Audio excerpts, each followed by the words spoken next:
Selamat datang dalam pembahasan mendalam kita. Hari ini kita akan menyelami sebuah gagasan yang menurut saya cukup liar. Gagasan tentang apa nih? Bahwa di dalam tubuh Anda, khususnya di usus, itu hidup triliunan mikroba yang bisa dibilang kayak makhluk asing. Dan mereka ini mungkin yang memegang kunci kesehatan sistem imun kita. Benar sekali. Kita kan biasanya mikir sistem imun itu buat melawan penjajah dari luar ya. Tapi ternyata negosiasi terpenting justru terjadi dengan para penghuni yang udah ada di dalam. Nah, itu dia. Dan untuk membedah ini, sumber kita hari ini adalah bab kedua dari buku Self-Defense karya Daniel M. Davis, seorang profesor imunologi. Tepat. Jadi, misi kita hari ini adalah membongkar sains di balik mikrobioma dan coba jawab pertanyaan ini. Bisa nggak sih kita benar-benar mengupgrade sistem imun kita lewat usus? Oke, ini topik yang relevan banget. Kita mulai dari mana nih? Mungkin dari ide yang sering kita dengar, soal hipotesis kebersihan. Kayaknya banyak yang pernah dengar soal ini. Itu titik awal yang sempurna. Hipotesis ini pertama kali muncul tahun 1989 dari pengamatan David Strachan. Udah cukup lama ya berarti? Udah lama. Dan pengamatannya itu sederhana tapi jitu. Dia lihat anak-anak dari keluarga besar yang punya banyak saudara cenderung lebih jarang kena alergi, kayak demam jerami gitu. Oh, jadi teorinya karena mereka lebih sering terpapar kuman dari saudara-saudaranya, jadi sistem imunnya kayak dilatih gitu. Persis. Sistem imunnya jadi ikut sekolah, belajar mana ancaman nyata dan mana yang ya udahlah bisa diabaikan. Tapi bukannya nama hipotesis kebersihan itu sendiri agak menyesatkan ya? Saya jadi bayangin orang mikir, oh berarti saya nggak usah sering-sering mandi. Anda menyoroti masalah utamanya. Nama itu memang sering disalahpahami. Kita luruskan dulu ya. Silakan. Kebersihan personal kayak cuci tangan pakai sabun, sanitasi, itu pilar kesehatan masyarakat. Nggak ada bukti sama sekali kalau rajin mandi bikin Anda lebih rentan alergi. Yang dimaksud Strachan itu sebenarnya bukan hidup jorok, Tapi, tapi hilangnya paparan terhadap keragaman mikroba. Ini bukan soal melemahkan sistem imun, tapi soal kurangnya pendidikan untuk sistem imun itu sendiri. pendidikan. Saya suka istilah itu. Nah, disinilah cerita tentang peternakan masukkan. Saya pernah baca studi soal ini. 25% lebih rendah.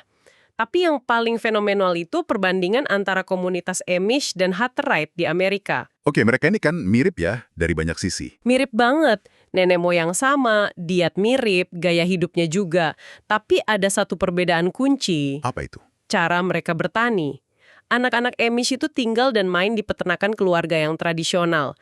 Dekat banget sama kandang hewan, bersentuhan langsung sama tanah, debu semuanya. Sementara yang Hutterite. Mereka pakai mesin-mesin pertanian komunal yang besar dan modern. Jadi anak-anak mereka nggak terlalu berinteraksi langsung dengan lingkungan pertanian yang kutip unquote kotor itu. Dan hasilnya? Pasti beda jauh. Signifikan banget ya. Anak-anak Hutterite ternyata 4 kali lebih mungkin menderita asma dibanding anak-anak Amish. 4 kali, wow. Tapi bagian paling gilanya bukan cuma itu. Para peneliti ini ngambil sampel debu dari rumah-rumah Amish. Tunggu. Debunya. Betul, debunya mereka bawa ke lab, terus dikasih ke tikus yang dibuat punya gejala asma. Ajaibnya, debu itu bisa menekan gejala asma di tikus-tikus itu. Ini luar biasa. Jadi ada sesuatu di dalam debu itu yang secara aktif melindungi dari asma. Tapi, ini jadi agak kontradiktif nggak sih? Maksudnya? Di satu sisi, lingkungan peternakan bagus karena kaya mikroba. Di sisi lain kan, debu dan polusi di peternakan juga bisa bahaya buat pernafasan. Pertanyaan yang cerdas, dan Anda menangkap paradoksnya. Tumbuh besar di peternakan itu melindungi dari asma alergi, tapi bekerja sebagai orang dewasa di peternakan justru meningkatkan risiko asma non-alergi. Oh, karena iritan ya? Kayak debu dan gas amonia itu? Tepat sekali. Jadi kita nggak bisa begitu aja bilang ke orang tua, ayo bawa anak Anda main di debu kandang. Ilmunya jauh lebih rumit dari itu. Oke, jadi kalau lingkungan luar terlalu acak dan berisiko, para ilmuwan lihat kemana selanjutnya? Ke dalam tubuh kita sendiri. Nah, itu dia pergeseran besarnya. Fokusnya beralih dari lingkungan di sekitar kita ke ekosistem di dalam kita, yaitu triliunan bakteri di usus kita, mikrobioma. Dan cara mempelajarinya, jangan bilang ini melidatkan sampel feses. Tebakan Anda benar. Nggak glamor, tapi sangat informatif. Dan dari situ, para ilmuwan menemukan mikrobioma tiap orang itu unik, kayak sidik jari. Dipengaruhi diet, genetik, tempat tinggal gitu ya? Betul. Dan hubungannya sama sistem imun jadi makin jelas. Ada studi besar yang membandingkan anak-anak di Finlandia, Estonia, dan Rusia. Kenapa 3 negara itu? Karena tingkat penyakit autoimun kayak diabetes tipe 1 itu jauh lebih tinggi di Finlandia dan Estonia yang lebih makmur dibanding Rusia. Dan pas dicek mikrobioma ususnya, beda banget. Bedanya gimana? Bakteri pada anak-anak Rusia itu punya lapisan luar yang dikenal sangat ampuh buat mengaktifkan respons imun sejak dini. Kayak latihan beban rutin buat sistem imun mereka.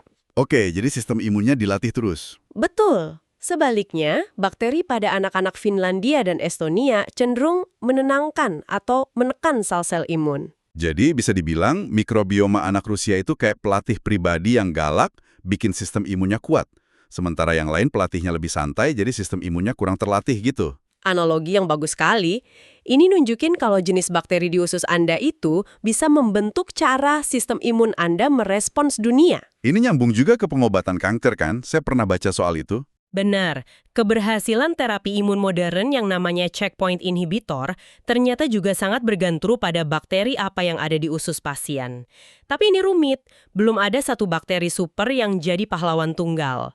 Ini pertanyaan klasik sih. Ini cuma korelasi atau beneran sebab akibat?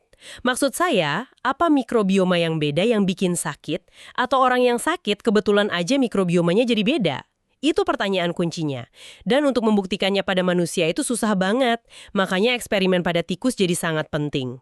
Contohnya gimana? Di satu eksperimen, tikus sehat ditaruh satu kandang sama tikus yang rentan radang usus atau kolitis. Oke. Karena tikus itu kan berbagi mikroba ya kalau tinggal bareng. Hasilnya, tikus yang tadinya sehat akhirnya ikut kena kolitis juga. Ini bukti kuat kalau mikrobioma penyebab penyakit itu bisa nular. Wow, jadi kondisi kayak radang usus bisa ditularkan lewat mikroba dari satu tikus ke tikus lain. Itu cukup liar. Tunggu, ada yang lebih mencengangkan. Eksperimen lain pakai mikroba dari manusia kembar identik. Oke. Satu kembaran menderita sklerosis multiple atau MS, penyakit autoimun parah. Satunya lagi sehat. Nah, mikrobioma dari masing-masing orang ini ditransplantasikan ke kelompok tikus yang berbeda. Dan hasilnya? Tikus yang menerima mikroba dari penderita MS jauh lebih mungkin mengembangkan gejala mirip MS. Ini bukti paling kuat yang kita punya. Kalau mikrobioma itu bukan cuma korelasi, tapi bisa jadi pemicu langsung. Oke, saya benar-benar yakin sekarang. Mikrobioma ini bukan sekedar penumpang, tapi pemain utama.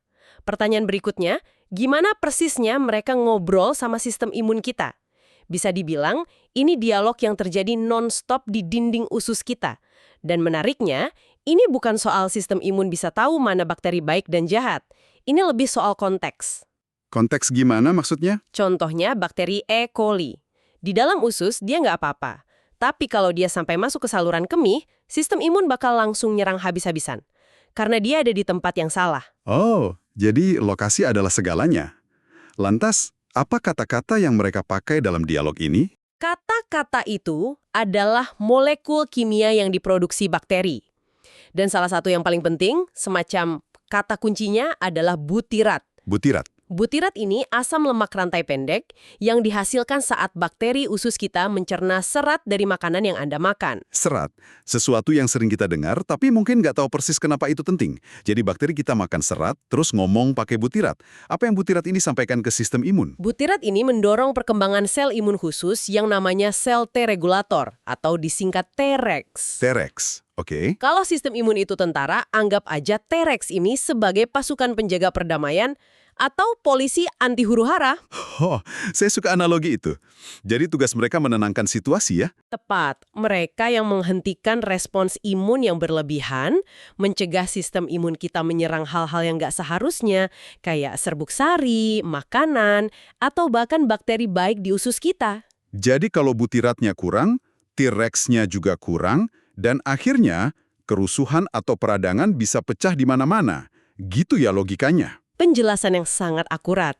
Kadar butirat yang rendah memang sudah dikaitkan dengan berbagai kondisi peradangan, dari artritis reumatoid sampai alergi pada anak-anak. Oke, ini membawa saya langsung ke lorong supermarket. Semua pengetahuan ini bikin saya bertanya-tanya, gimana dengan semua minuman yogurt dan suplemen probiotik itu, yang iklannya bilang bisa ningkatin kesehatan imun? Apa itu solusinya? Nah, ini pertanyaan bernilai jutaan dolar. Dan jawabannya rumit. Saya duga begitu. Secara teori, probiotik bisa bekerja. Ada kok buktinya, di satu studi relawan yang minum jenis bakteri tertentu tiap hari, jumlah sel T-rex, si penjaga perdamaian itu, dalam darahnya meningkat. Jadi ada efek biologisnya. Tapi, sepertinya ada tapinya di sini. Jadi ada efek, tapi apa efek itu cukup besar buat benar-benar mencegah kita kena flu atau alergi di dunia nyata? Tepat, itulah lompatan besar yang belum terbukti secara meyakinkan. Masalahnya, suplemen ini kan dipasarkan sebagai pencegahan buat orang sehat.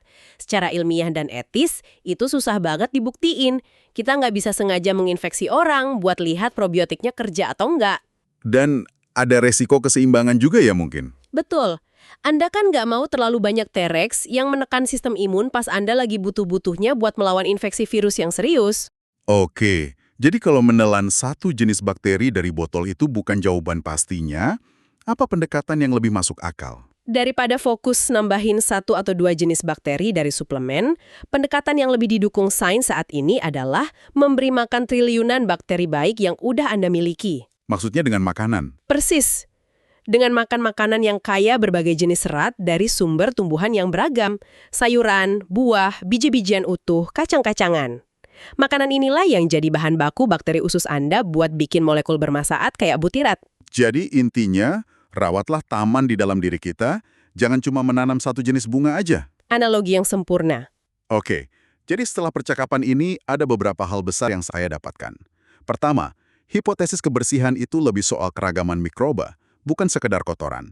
Dan cerita sesungguhnya ada di dalam usus kita. Bener. Kedua, mikrobioma Anda itu benar-benar lagi dialog non-stop sama sistem imun. Mereka pakai bahasa kimia, kayak butirat, dan ada aktor penting kayak T-rex yang jaga perdamaian. Dan yang terpenting, walaupun kita belum bisa meretas sistem ini dengan mudah lewat sebotol suplemen, kita punya kekuatan buat memengaruhinya tiap hari, lewat apa yang kita taruh di piring kita. Tepat. Memberi makan para makhluk asing itu dengan makanan yang tepat. Ini membawa kita pada satu pemikiran penutup untuk Anda renungkan. Silakan. Kita tadi menyebut mereka makhluk asing. Tapi dialog tanpa henti antara mikroba dan sistem imun ini kan sebetulnya bukan invasi ya. Ini sebuah negosiasi rumit yang terjadi setiap detik dalam hidup Anda. Pertanyaannya sekarang adalah, dengan apa yang Anda pilih untuk makan, lingkungan tempat Anda berada, bagian mana dari rutinitas harian Anda yang menjadi kontribusi Anda dalam negosiasi tersebut?